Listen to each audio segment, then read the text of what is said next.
આજરોજ ગુજરાત પ્રદેશ કોંગ્રેસ સમિતિના પ્રમુખ અમિતભાઈ ચાવડાની સૂચના મુજબ આજે ઠાકોર સેનાના રાજકોટ શહેરના પ્રમુખ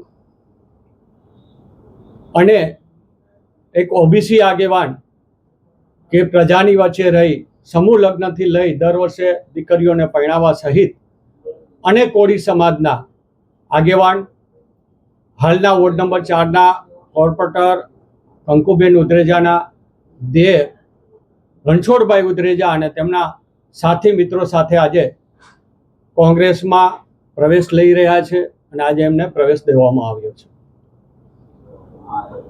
કોંગ્રેસ હંમેશા સામાજિક અને લોકોના પ્રશ્નો માટે જે લડી રહ્યા હોય તેને હંમેશા આવકાર્યા છે.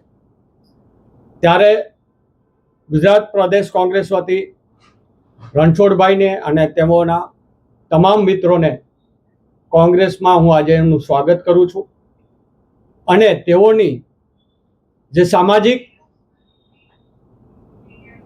જે કાર્યશૈલી છે એને કોંગ્રેસ આગળ વધારશે. લોકોના પ્રશ્નો સાથે રણછોડભાઈ હંમેશા રહ્યા છે અને આગળ પણ કોંગ્રેસની સાથે જોડાઈ અને લોકોના કાર્ય કરશે.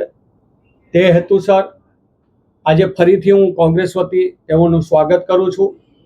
આગળના દિવસોમાં આ જ રીતે જે ભાજપના અન્યાયથી અને આજે જે રીતે આ દેશની અંદર માહોલ થઈ રહ્યો છે, જે આપણા બાળકોનું ભવિષ્ય આજે અંધકારમય થઈ રહ્યું છે, ત્યારે લોકો હવે ધીમે ધીમે ભાજપનો અસલી ચહેરો છે એ જાણી ગયા છે અને આગલું ભવિષ્ય આપણા બાળકોનું શું હોવું જોઈએ અને એ કોણ આ દેશનું અને બાળકોનું ભવિષ્ય કરી શકે તેને ધ્યાનમાં રાખીને કોંગ્રેસમાં જોડાઈ રહ્યા છે. અને આપના માધ્યમ દ્વારા ગુજરાતના તમામ લોકોને અમે આહવાન કરીએ છીએ કે દેશના હિત માટે જેમ ગાંધીજી, સરદાર વલ્લભભાઈ પટેલ જે રીતે લડ્યા હતા, નહેરુજી, એ જ રીતે આપણે સૌએ ફરીથી આપણા દેશને બચાવવા માટે સાથે મળીને લડવાનું રહેશે. ત્યારે અમો આપ સૌનું સ્વાગત કરવા માંગીએ છીએ જે આ દેશના હિત માટે કાર્ય કરવા માંગે છે તેઓ. ભાજપના કોર્પોરેટર છે ને આપે કોંગ્રેસમાં આજે પ્રવેશ કર્યો, શું કારણ ને શું લાગી રહ્યું છે? સૌપ્રથમ તો કોંગ્રેસ છે, ભાજપ છે ને, ભાજપે અમારા સમાજને ખાસ કરીને સૌરાષ્ટ્રમાં ચુવાડિયા ઠાકોર સમાજને 35 વર્ષ ત્યાં ખાલી મત જ લીધા છે. અમે 35 વર્ષથી ભાજપમાં જોડાયેલા છે. અમારો સમાજ આખો ભાજપમાં વળેલો છે, પણ અત્યાર સુધીમાં અમારા સમાજનો એક પણ ધારાસભ્ય સૌરાષ્ટ્રમાં નથી આપ્યો કે ન્યાય નથી ક્યાંય સંગઠનમાં કે ક્યાંય સારું સ્થાન કોઈને આપ્યું છે. કેવલ ને કેવલ અમારા સમાજનું ખાલી મત જ લીધા છે અને સભાને સંમેલનો હોય એમાં સંખ્યાની ચિંતા કરીને અમારા સમાજને જારે જોડે રાખ્યો છે. એટલે એ કારણસર હવે આવનારા પેઢીમાં હવે અમે પણ અમારી ઉંમર થઈ ગઈ છે, એટલે એ આધારે જોઈને હવે અમે કેટલોક ટાઈમ ભાજપની રાહ જોશું કે અમને આજ આપે કાલ આપે અમારા સમાજને. એટલે સમાજના સુખાકારી આપણે દુઃખ દૂર કરી અને સમાજની સારી દિશા દેખાડવા માટે આવનારા સમયની અંદરમાં સમાજને સારી દિશા દેખાડવા માટે અમે કોંગ્રેસમાં જોડાયા છે. અને ભાજપમાં રહી અને રાજા બનવા કરતા અને ગરીબોના ઘરથી બેઘર કરી અને ગરીબોનું લોહી ચૂસવા કરતા કોંગ્રેસમાં રહીને ભીખ માગવી સારી, ગરીબો માટે દુઃખ એના આહુડા લૂકવા સારા, એવું હું સમજુ છું. શું લાગે છે કોળી સમાજમાંથી તો કુંવરજીભાઈ ધારાસભ્ય છે જ?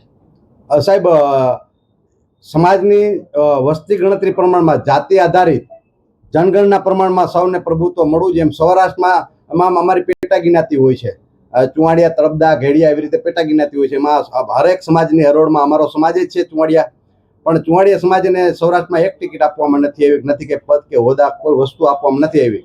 એના કારણસર અમે આવનારા સમયમાં એક સંમેલન બોલાવશે ને એમાં સમાજ બધું જોડાશે. અત્યારે તમે મુખ્ય આગેવાનોથી જ અમે જોડાયા છે. આવનારા સમયમાં અમે તમને વેલાર બધું કંઈક ને કંઈક મહેશભાઈને આશીર્વાદથી અમે કંઈક ને કંઈક કરશે. ચુવાડિયા કોળી સમાજ છે તેનું સંમેલન અંદાજિત ક્યારે મળવાનું છે, શું?